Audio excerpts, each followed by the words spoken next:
কোচবিহার ঘুঘুমারি কদমতলায় আবাস যোজনার টাকা নিয়ে কাটমানির অভিযোগকে কেন্দ্র করে ব্যাপক উত্তেজনা ছড়ালো এলাকা জুড়ে। আবাস যোজনার ঘর পাইয়ে দেওয়ার নামে সাধারণ মানুষের কাছ থেকে জোর করে টাকা নেওয়ার অভিযোগ উঠেছে স্থানীয় পঞ্চায়েত সদস্যদের বিরুদ্ধে। অভিযোগ, কারো কাছ থেকে 5,000, কারো কাছ থেকে 10,000, আবার কারো কাছ থেকে 20,000 টাকা পর্যন্ত নেওয়া হয়েছে। ঘটনাকে কেন্দ্র করে ক্ষোভে ফেটে পড়েন এলাকার বাসিন্দারা। বুধবার পঞ্চায়েত সদস্যের বাড়ির সামনে জড়ো হয়ে বিক্ষোভ দেখান বহু গ্রামবাসী। বিক্ষোভকারীদের দাবি, গরিব মানুষের জন্য সরকারের দেওয়া আবাস যোজনার ঘর, সেই ঘরের টাকা পঞ্চায়েতকে দিতে হয়। অনেকে পাইয়ে দেওয়ার নাম করে দীর্ঘদিন ধরে কাটমানি তোলা হয়েছে। বহু মানুষ বাধ্য হয়ে টাকা দিলেও এখনো পর্যন্ত অনেকে ঘর পাননি বলে অভিযোগ ওঠে। এদিন বিক্ষোভস্থলে উত্তেজনা ছড়িয়ে পড়ে গোটা ঘুঘুমারি কদমতলা এলাকায়। গ্রামবাসীরা অভিযুক্তদের বিরুদ্ধে কড়া ব্যবস্থা নেওয়ার দাবি তোলেন। বিক্ষোভকারীদের বক্তব্য, গরিব মানুষের প্রাপ্য ঘর নিয়ে দুর্নীতি করা হচ্ছে। কেউ 5,000, কেউ 10,000, আবার কেউ 20,000 টাকা দিয়েছেন, অথচ অনেকে এখনও ঘর পাননি। প্রশাসনকে দ্রুত তদন্ত করে ব্যবস্থা নিতে হবে। ঘটনায় রাজনৈতিক চাপানুতর শুরু হয়েছে এলাকায়, যদিও অভিযুক্তদের পক্ষ থেকে এখনো পর্যন্ত কোনো প্রতিক্রিয়া পাওয়া যায়নি। পুরো ঘটনাকে কেন্দ্র করে এলাকায় চাঞ্চল্য ছড়িয়েছে। আজকে বিক্ষোভ দেখানোর একটাই কারণ তো অজস্র রয়েছে। তো এইখানে আজকে মানুষ, ভারতীয় জনতা পার্টি ক্ষমতায় আসার ফলে মানুষ আজকে থেকে অনেক দিন থেকেই মানুষ বলার একটা আশায় ছিল যে আমাদের বলার জায়গা তৈরি হবে যদি সরকার পরিবর্তন হয়। তা তৃণমূলের অপশাসনের জন্য মানুষ এতদিন মুখ খুলতে পারেনি। আজকে দেখছে যে প্রত্যেকটা জায়গাতেই মানুষ স্বতঃস্ফূর্তভাবে এগিয়ে আসছে, তখন তারাও ভাবছে যে না, আমাদের ন্যায্য দাবিগুলো এখন বোধহয় রাখার সময় হয়ে এসেছে।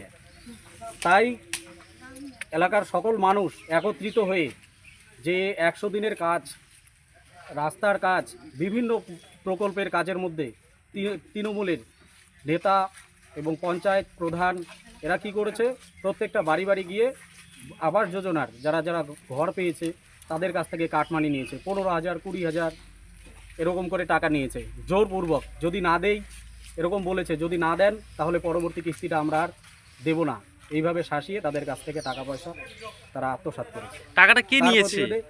টাকাটা নিয়েছে পঞ্চায়েত প্রধানের নেতৃত্বে হয়েছে। ওরা মিটিং করেছে, মিটিং করে লোককে শাসিয়েছে যে আমাদেরকে যদি টাকা না দাও তাহলে তোমাদের পরবর্তীতে আর কোনো রকম কোনো সুযোগ সুবিধা দেওয়া হবে না।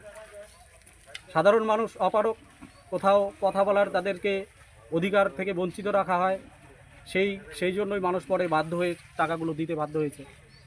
এখন আপনারা কি চাইছেন? আমরা চাইছি যে যারা সাধারণ মানুষ সরকারি প্রকল্পের টাকা পয়সা পেয়েছিল, যে টাকা পেয়েছে সেই টাকায় তো তারা ঘরটা পর্যন্ত নির্মাণ করা সম্ভব হয় না, কিন্তু সেই টাকাটা যে টাকাটা তারা কাটমানি নিয়েছে, তৃণমূলের নেতারা তাদেরকে যেন সেই টাকাটা ফিরিয়ে দেয়, সেটাই আমরা চাই। আপনার নাম? আমার নাম জয়ধন পাল। এই জায়গাটির নাম? এই জায়গাটির নাম ঘুঘুমারি কদমতলা। দেখানোর কারণ হলো আমাদের এখানে জয়েন্ট পঞ্চায়েত ঘরের টাকাগুলো যে নিছে, আমরা তো জনসাধারণকে খোঁজার ব্যাপার নাই আমাদের।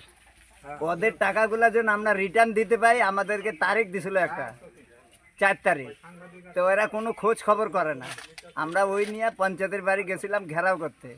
এখন ওদের কর্মীদের মধ্যে কে কে টাকা তুলছে, কে কে তুলে নাই, ওইটা আমাদের দেখার দায়িত্ব না। আমাদের হলো যারা যারা টাকা দিছে, পঞ্চায়েতকে ধরো 2 পঞ্চায়েতকে, ওরাই যোগাযোগ করবে যে কোন পঞ্চায়েত কত টাকা ভাগ করছে, ওরা ভাগ করে ওই টাকাটা দেখ আমাদেরকে। এখন আপনারা কি চাইছেন? এখন আমাদেরকে 4 তারিখ সময় দিছে, 4 তারিখের মধ্যে আমরা টাকাটা নেওয়ার চেষ্টা করতেছি যারা দিছে। আর না, যদি 4 তারিখের পর হইলে যদি ওরা কোনো না নেয় সিদ্ধান্ত, আমরা তাহলে এর থেকে কঠোর সিদ্ধান্ত আমরা নিব। আপনার নাম? আমার নাম রাজকুমার রাজভর। বিভিন্ন কারণ আছে গ্রামবাসীদের বা এই বুধের। 1 নম্বর কারণ আজকে যেটা বিক্ষোভ হইল, আবাস যোজনার যারা ঘর দিয়েছিল টিএমসি, তাদের কাছ থেকে অনেক কাটমানি নিয়েছিল, 5 থেকে শুরু করে 15, 10 যার জেনে পাশে। না দিতে চাইলে পরের কিস্তি যেটা ছিল 60,000, ওটা বন্ধ করে দিয়ে যাওয়ার চেষ্টা করছিল। আদার্স আমরা যেটা দাবি রাখছিলাম, যারা নিচে টাকা নেতা কথা, তারা ওখানে ফেরত দিতে চাইছিল, না দিলে যাতে কঠোর ব্যবস্থা হয় এই ভিডিওর মাধ্যমে বার্তা পাঠাতে পারে। এর আগে টাকার ব্যাপারে পুলিশ প্রশাসনকে জানিয়েছিলেন? না, আমরা কেন, আগে তো পুলিশ প্রশাসনের ব্যবস্থাটা পরে হবে। আর গ্রামবাসীর টাকা যদি ফেরত দেয় শান্তিভাবে, পরে আর কোনো আইনগতভাবে ব্যবস্থা নিব না। না দিলে তার কঠোর ব্যবস্থা যাতে হয়, আপনার নাম? রাখছি। আপনার নাম? পরিতোষ সিং।